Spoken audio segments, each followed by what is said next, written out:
À la page 33 du chapitre 8, on va résoudre une deuxième situation dans la section 2.2 du livre de Séguin, situation qui s'intitule Albert sur Vénus, que vous pouvez lire à la page 203 de Séguin.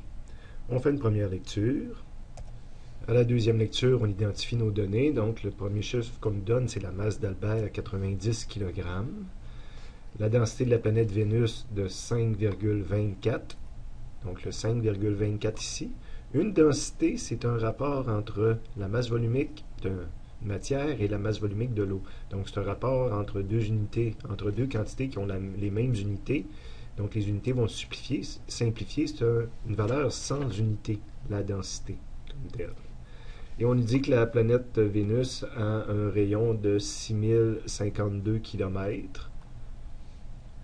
Et on nous demande quelle est la masse d'Albert sur Vénus. Donc, point d'interrogation, kilogramme, alors qu'on me l'avait déjà donné ici. Et quelle est la force ou le poids gravitationnel? Il parle de poids, mais moi je vais quand même dire que c'est la force gravitationnelle, le poids.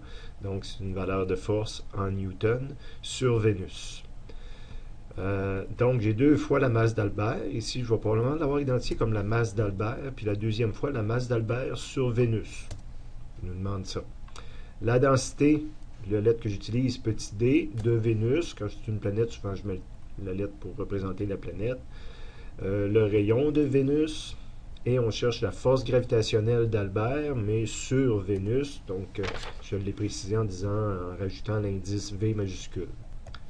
Au niveau du schéma pour ce genre de problème-là, on dessine toujours notre planète. L'axe des XY est plutôt optionnel ici.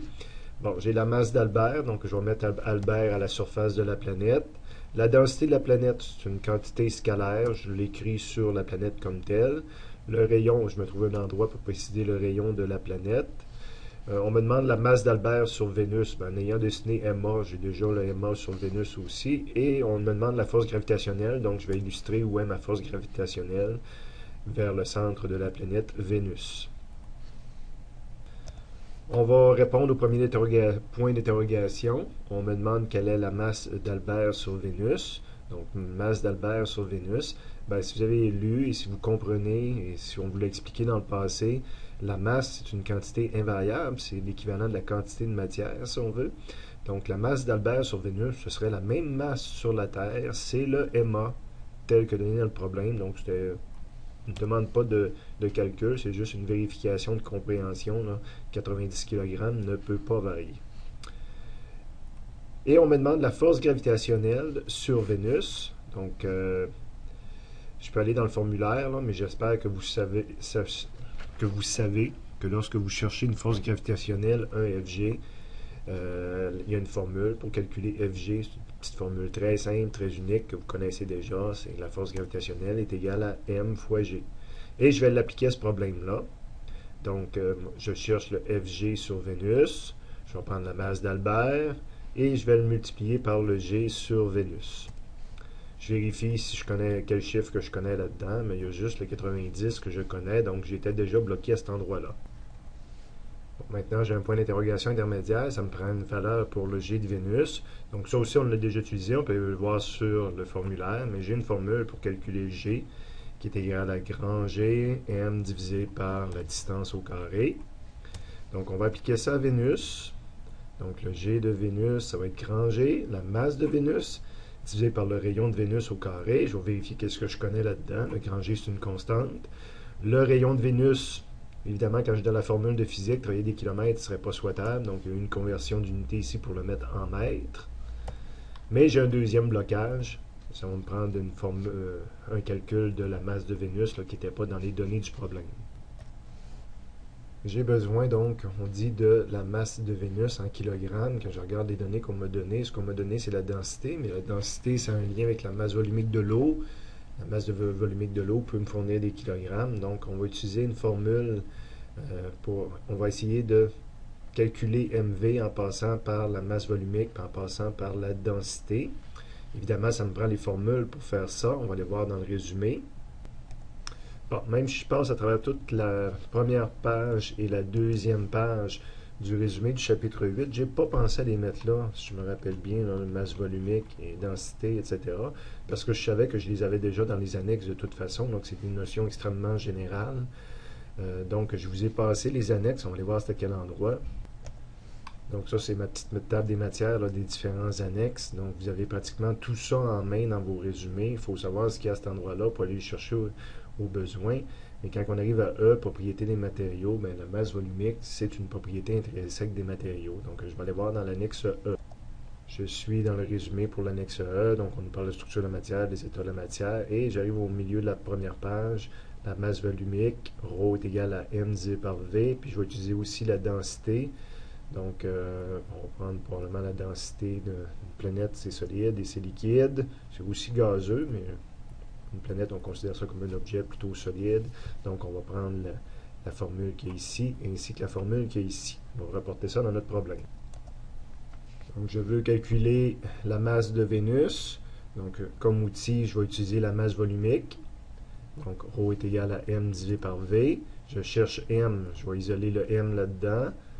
Je l'ai appliqué à Vénus, mais je vais isoler le m dedans, donc ça va faire m est égal à ρ fois le volume de Vénus, et je connais ni un ni l'autre. Donc je me retrouve avec deux calculs supplémentaires à faire.